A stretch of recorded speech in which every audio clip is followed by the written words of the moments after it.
G'day new starters, here we are again. Many years ago when I was a teenager, there was a group of fellas that decided that we wanted to go out for a weekend camping and shooting.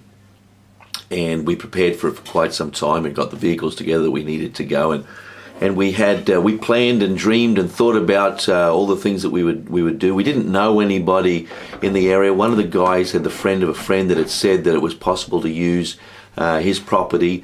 This was back in the days before there were significant limitations on that whole process, and so we headed out of Brisbane about 4 or 5 hours and found a camping spot. Now we had spent a lot of time thinking through what that experience would look like and visualizing ourselves as great pig hunters and being prepared with all of the equipment that we needed to bring down at least one decent sized pig. But hoping for even more than that, a weekend of real hunting and being great warriors. The truth was that when we got out there, it was late at night, and we had to set up our camp in the dark, and the camp was not great as a result. And we woke up very early the next morning, and we spent the whole next day just looking for some sign of pigs in the area, and there wasn't any. We didn't see a single pig. We hardly saw any wildlife at all. And so we ended up spending the rest of the day and most of the next day swimming in water holes. And in fact, at one point we set up rocks on the top of a mound of dirt and released our frustrations on those rocks. And then one bright spark thought, it'd be very cool to see what that experience was like from behind the mountain. So very sillily, one of the we took it in turns of hiding down behind the mound as others were firing over us. So I guess it wasn't that dangerous. But when you think about people firing weapons in your direction, it's probably not the smartest thing to do. So I was thinking about that experience this week and thinking about how often different our reality are from the things that we plan they are. And the truth is that that things that exist in our mind are never the same. And I say that again, never the same as the way things are in reality. Even as we're interacting with our reality, our perceptions are adjusting things.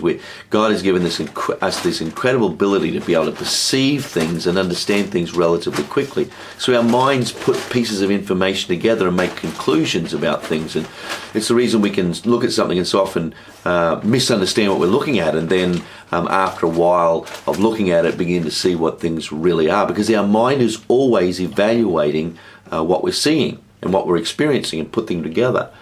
So the truth is that in our imaginations or in our plans for the future, we're not dealing with reality, we're dealing with our perceptions and our understandings. The truth is that that life, in order for it to be real and rich and valuable, does in fact need to be lived in the now. And when I think about faith, whatever faith might mean in terms of the future, and there's lots of people that have built their entire faith understanding in escaping from a punishment and living for a reward, or perhaps people have come into faith to try and escape the pain of past experiences. And whatever legitimacy those ideas may have, and some of them can be limited at best, the reality is faith only has value as it is impacting us right here, right now, transforming us into being people of love, reflecting the character of God here and now. Remember the story in the New Testament, or at least the situation in the New Testament, where Paul has been experiencing a problem for many, many years, and he prays and asks God to release him from that problem. And he writes in the scripture that God's response to his prayer for release from that problem was that my grace is sufficient for you. Meaning right now, right in the situation where you are experiencing that problem, my grace is able to respond to you. And at the end of the day, our faith doesn't mean a lot if it isn't about right now, if it isn't changing us now.